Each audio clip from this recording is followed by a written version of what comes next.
Good morning, beloveds. Tom and I left to go for our walk today, and there's a new cat in the neighborhood. He is probably an adolescent because he looks full grown, but he's still skinny. Orange tabby with nice long white socks. Speaking of orange tabbies, Rita was starting to walk in, and all of a sudden she turns and runs away. Runs away. I'm not sure what happened there. Welcome to life with cats. And we've seen him a couple of times. The first time we saw him, he was absolutely not interested in us. So he was chasing a squirrel. And Tom can't help it, but Tom has to talk to every cat he walks past. It cracks me up. I also think it's very sweet. And then I saw him, I guess, Friday, and he followed me for a little while and talked to me. He's very, very talky, very chatty. And okay, that's interesting. And so today, when we went out, he came zooming up to us, talked to us, followed us around, about a third of the way down the block. And then he stopped to get a drink out of a puddle. And we didn't think anything of it and kept on going. But Tom kept looking over his shoulder going, he's still following us. And I was like, okay, well, And so we got all the way around. We got the 2-mile walk in. And as we're coming back, we walked past him again. And he sees us and he comes running back up to us. And again, starts talking to us. And I was like, boy, you know what? And he followed us. Now, I live in a cul-de-sac. And so what I do is I'll walk around the cul-de-sac back to my house to just get those few extra steps in. And Tom had already gone in. And so the cat, when we split, the cat was like, I don't know whether to follow him or her.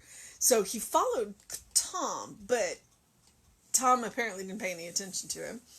And so as I come around the cul-de-sac and I'm walking back up, he sees me and he goes, oh, and then he comes running back up to me and he's talking again. I'm like, okay. If you have the nerve to follow me to my front door, I will feed you. Well, he did. And he walked all the way up to the door, and I was like, you can't come in, but hang on. And he sat down, and he waited, and I went, and I got a little dish and took him some food.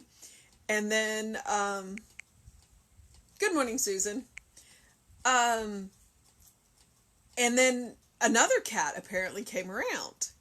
And now this is a cat that I've never seen before. This is a cat that's never spoken to me before. There's a theme here. And so I went out and ran off the other cat. I didn't do anything other than he heard me unlock the door and he was like, oh. And then he creeps around the corner and I come out. And this little cat, this little orange tabby, comes around behind me, kind of curves around me, and he touches me with just his tail. And he clearly had that attitude of, see, I got a big sister here who's going to protect me. And then he went back to inhaling his food. I mean, he kept a good watch, and I went back in the house. And he ate everything I gave him, so we'll see. But what it got me to thinking about is he had the nerve to ask for what he wanted. He had the nerve to follow me until he got what he needed. And he didn't give up because he had to wait until I got home to get what he needed. But he didn't give up. So he came to me, he asked for what he wanted, and then when I wasn't going where he thought I was going, he stopped and he waited. And when I came back around, he's like, okay, I'm going to try again. And then he actually had the nerve to follow me to where I could give him what he needed. I think there's a spiritual lesson in there, which is why I told you the story. Sometimes we ask for what we need, and we ask people who can't give it to us. Sometimes we ask for what we need, and we do ask the right people, but we don't ask at the right time or when the person is in the right place to give us what we need. And that includes yourself. Sometimes you're asking for something that you need, and you're not in the right place to give it to yourself. He was persistent, but not obnoxious. He continued to ask for what he needed, and he was willing to go to the place that I could give him what he needed. I couldn't give him anything until he came to my home. And once he came to my home, then I could give him what he needed. So it was a lesson in persistence. It was a lesson in willingness. It was a lesson in asking for what you need. And it was a lesson in, to some degree, being patient. Because he was willing to wait. And when he was challenged for what he had asked for, he was willing to defend it. But he was also willing to let me do it. So he didn't want to fight. But he was willing to. And then when I came out, he didn't have to fight because the other cat ran off. Just all in all, kind of a little, illustration. It's interesting how we can use events in our own life that to teach us things. So, all right. As you can see, I love orange tabbies. Clearly, I love orange tabbies. I have 3 of them that live in my house. So, I have feelings for this little guy. All right. It is May 27th. We are closing in on the end of the month of joy. I have not looked ahead to see what June is. And our Bible quote today is Psalm 73:26. Provided Rita doesn't take the camera out. Come on, baby. My flesh and my heart faileth, but God is the strength of my heart and my portion forever. I am conscious that the life and the intelligence within me is some part of the universal spirit. Therefore, I know that my mind is one with the infinite mind.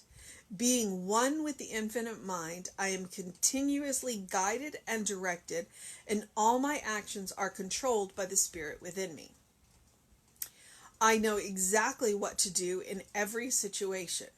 Every idea necessary to successful living is brought to my attention. The doorway to ever-increasing opportunity for self-expression is ever open before me. I am continuously meeting new and larger experiences. Every day brings some greater good. Every day brings more blessings and greater self-expression. I prosper in everything I do. An abundance of good is mine today. There is that within me that understands the truth, that completely accepts it, that remembers freedom, expresses freedom, and anticipates freedom. There is that within me that is completely conscious of its unity with good, of its oneness with all the power there is, all the presence there is, and all the life there is. Upon this power, presence, and life, I depend with complete certainty. I have absolute inner assurance that the divine intelligence benefits me in everything I do. Okay. I love how he just states things. He's like, this is it. This is the way it is. This is the way it is. If we could all walk with that assurance every day of our life, oh, wow. I'm getting better. It's called practice. There's a reason why we're called practitioners, because we practice. Okay. The first thing he says is, I am conscious. And that is the secret.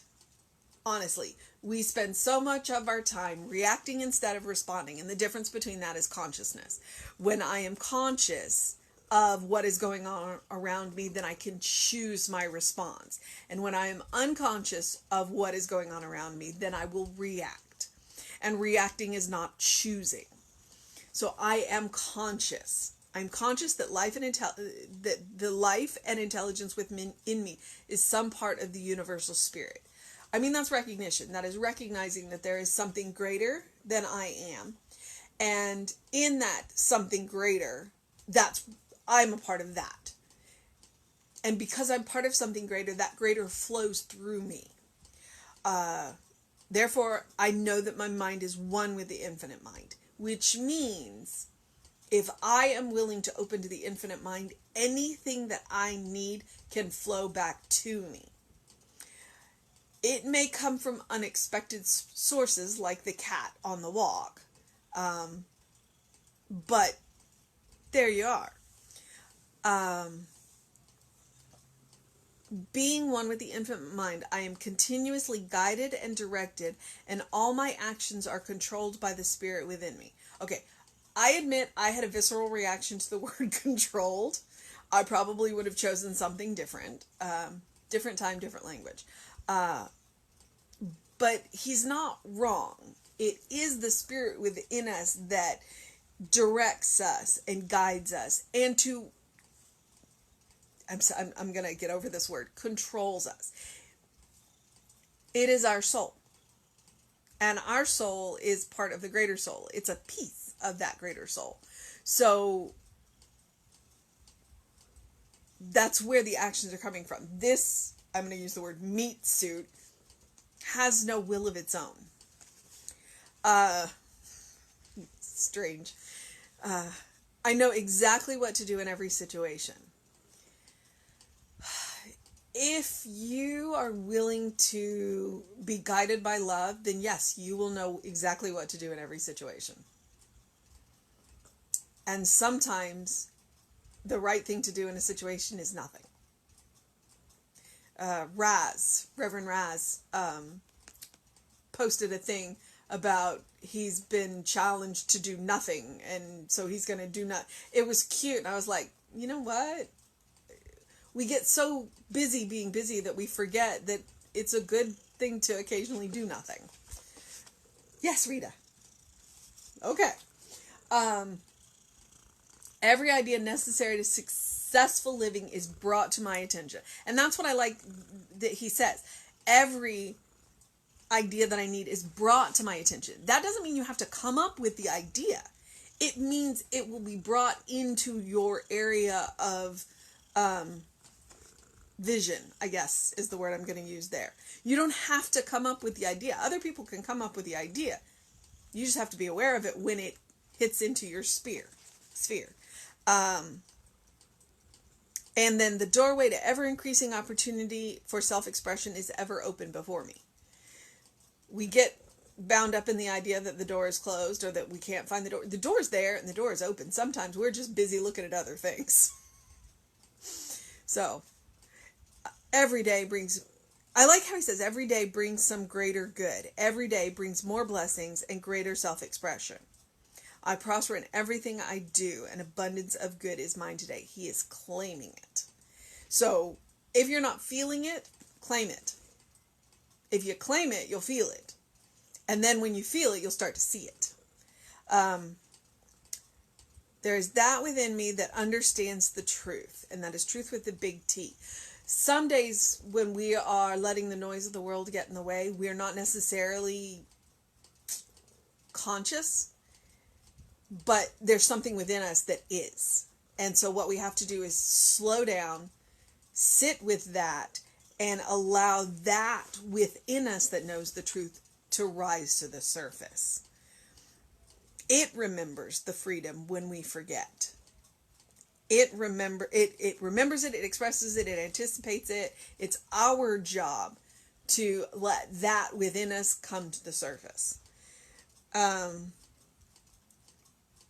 There is that within me that is completely conscious of its unity with good, of its oneness with all of the power that it is, all of the presence there is, and all of the life that it is. So that soul within us, the soul that is part of the greater soul, knows all of this, is always conscious of it. And when we are so busy that we're covering it with the noise of daily life, then that's when we take that moment, however long that moment is, step back into ourselves, go back into that center, into the inner temple, and pull that to the surface, to recognize it. So upon this power, presence, and life, I depend with complete certainty.